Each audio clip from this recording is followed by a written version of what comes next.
Hello, assalamu alaikum. Friends, how are you? This is Farabi. Our previous class we have learned present perfect tense. So today we are gonna learn present perfect continuous tense. So let's start. যারা আমার চ্যানেলটি subscribe করেন না অবশ্যই subscribe করবেন এবং like comment করে আমাকে পরবর্তী ভিডিও বানানোর জন্য উৎসাহিত করবেন। তো আমাদের আজকের ভিডিও লেসন হচ্ছে present perfect continuous tense. Present perfect continuous tense মানে হচ্ছে চলমান, ঘটমান, বর্তমানকাল। প্রেজেন্ট পারফেক্ট টেন্সের সংজ্ঞাটা দেখা যাক। কোনো কাজ পূর্ব থেকে শুরু হয়ে বর্তমান পর্যন্ত হইতেছে বা চলিতেছে এরূপ বুঝালে present perfect tense, present perfect continuous tense হয়। অর্থাৎ কোনো কাজ পূর্বে শুরু হয়েছে কিন্তু এটা এখনও চলতেছে এরূপ বুঝালে প্রেজেন্ট পারফেক্ট কন্টিনিউয়াস টেন্স হয়। প্রত্যেকটা টেন্স চেনার কিছু উপায় থাকে, সেক্ষেত্রে প্রেজেন্ট পারফেক্ট কন্টিনিউয়াস টেন্সেরও আছে। প্রেজেন্ট পারফেক্ট কন্টিনিউয়াস টেন্স এবং প্রেজেন্ট কন্টিনিউয়াস টেন্সের চেনার উপায়গুলো একই। যেমন বাংলা ক্রিয়াপদের শেষে তেসি, তেস, তেসেন, তেস ইত্যাদি যুক্ত থাকে। গঠন, প্রত্যেকটা ভার্বের গঠন খুবই গুরুত্বপূর্ণ, গঠনটা অবশ্যই মুখস্থ করতে হবে। প্রেজেন্ট পারফেক্ট কন্টিনিউয়াস টেন্সের গঠন হচ্ছে সাবজেক্ট প্লাস হ্যাভ বিন বা হ্যাজ বিন প্লাস ভার্বের সাথে এনজি প্লাস সিন্স বা ফর প্লাস অবজেক্ট। এখানে দুইটা আলাদা নোট আছে, সিন্স অথবা ফর, এগুলো নিয়ে বিশদভাবে আলোচনা করা হবে। সো নোট এক, এখানে দেখেন সিন্স অথবা ফর গঠনের মধ্যে যে কোনো একটা বসাইতে হবে। তো সেক্ষেত্রে সিন্স কখন বসাবো আর ফর কখন বসাবো দেখে নেওয়া যাক। নোট এক, যদি কোনো নির্দিষ্ট সময় বোঝায় তখন সিন্স বসাতে হবে। যদি নির্দিষ্ট সময় বোঝায় তখন সিন্স বসাতে হবে। যেমন 2001 সাল থেকে, তারপর শনিবার থেকে, জানুয়ারি মাস থেকে, এই ধরনের যদি নির্দিষ্ট করে সময় বলা থাকে তাহলে সেখানে অবশ্যই সিন্স বসবে। এক্সাম্পল দেখেন, যেমন সকাল থেকে মুষলধারে বৃষ্টি হইতেছে। এখানে সকাল থেকে এটা নির্দিষ্ট করে বলে দেওয়া হয়েছে, সকাল থেকে মুষলধারে বৃষ্টি হইতেছে। সো এটা একটু ক্রিটিক্যাল। এখানে সাবজেক্ট আমরা ইট ধরে নিলাম, যেহেতু এখানে কোনো সাবজেক্ট নাই। ইটের সাথে অবশ্যই হ্যাজ বিন বসবে, যেহেতু গঠনের মধ্যে এখানে হ্যাজ বিন বা হ্যাভ বিন আছে।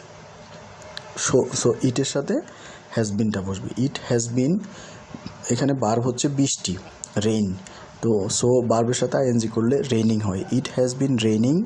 মুষলধারে ইংরেজি হচ্ছে ক্যাটস অ্যান্ড ডগ। এটা অনেক পরীক্ষায় আসে, অনেক সরকারি পরীক্ষা এবং অনেক ভর্তি পরীক্ষায় আসে। এটা হচ্ছে ফ্রেশন আইটেমস, এটাতে ক্যাটস অ্যান্ড ডগ মানে হচ্ছে মুষলধারে। So it has been raining cats and dog. এখানে যেহেতু সকাল থেকে নির্দিষ্ট করে বলে দেওয়া আছে সেক্ষেত্রে সিন্স বসবে। অবজেক্ট হচ্ছে morning. It has been raining cats and dog since morning. 2004 সাল থেকে তিনি বইটি লিখিতেছেন।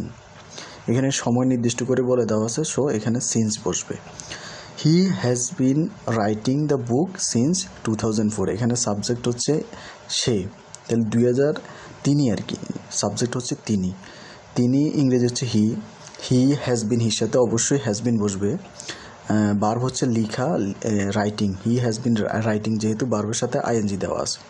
হি হ্যাজ বিন রাইটিং, কি লিখিতেছে, বইটি লিখিতেছে, দ্য বুক সিন্স 2004। দেন তারা বিকেল থেকে মাঠে ফুটবল খেলিতেছে। এখানে সাবজেক্ট হচ্ছে দে, দের সাথে অবশ্যই হ্যাভ বিন বসবে। দে হ্যাভ বিন, ভার্ব হচ্ছে খেলা ইংরেজি হচ্ছে playing. They have been playing football in the field. এখানে যেহেতু বিকেল থেকে নির্দিষ্ট করে বলা আছে সেহেতু সিন্স বসবে, since afternoon. They have been playing football in the field since afternoon. Karim জানুয়ারি থেকে স্কুলে যাইতেছে। এখানে সাবজেক্ট হচ্ছে করিমের সাথে অবশ্যই হ্যাজ বিন বসবে। করিম হ্যাজ বিন, ভার্ব হচ্ছে যাওয়া, গোর সাথে অবশ্যই আইএনজি হবে, যেহেতু স্ট্রাকচারে বলা আছে যে ভার্বের সাথে আইএনজি হবে। Karim has been going to school. এখানে সিন্স হবে নাকি ফর হবে, অবশ্যই সিন্স হবে, যেহেতু জানুয়ারি থেকে নির্দিষ্ট করে বলে দেওয়া আছে যে জানুয়ারি থেকে। Karim has been going to school since January. Note 2, ধরে বা যাবত বুঝালে ফর বসে। কোনো সেন্টেন্সে যদি ধরে বা যাবত উল্লেখ থাকে তাহলে সেক্ষেত্রে চোখ বন্ধ করে ফর বসবে।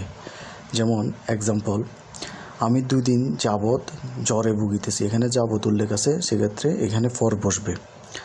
সো সাবজেক্ট হচ্ছে আইয়ের সাথে অবশ্যই হ্যাভ বিন হবে। আই হ্যাভ বিন জ্বরে বুগা হচ্ছে ভার্ব। এখানে আই হ্যাভ বিন সাফারিং, বুগার ইংরেজি হচ্ছে সাফারের সাথে আইএনজি করলে suffering. I have been suffering from fever for 2 days। এখানে যেহেতু ধরে উল্লেখ আছে এই জন্য ফর বসছে। রিনা 4 ঘন্টা ধরে ব্যায়াম করিতেছে। সাবজেক্ট হচ্ছে রিনা, রিনার সাথে অবশ্যই হ্যাজ বিন বসবে। আর ব্যায়াম করা, ব্যায়াম হচ্ছে নাউন, এখানে করা ইংরেজি করাই হবে ভার্ব, করা ইংরেজি হচ্ছে do. Rina has been doing exercise for 4 hours. Rina 4 ঘন্টা ধরে ব্যায়াম করতেছে। এটা একটু ক্রিটিক্যাল আছে, আপনারা বাসায় আরও আপনাদের মতো করে অনেকগুলা উদাহরণ দিয়ে প্র্যাকটিস করবেন, এবং কোথাও যদি বুঝতে সমস্যা হয় অবশ্যই কমেন্ট করবেন, এবং ভিডিওটি যদি বিন্দুমাত্র আপনাদের কোনো উপকারে আসে অবশ্যই লাইক কমেন্ট করবেন। আল্লাহ হাফেজ।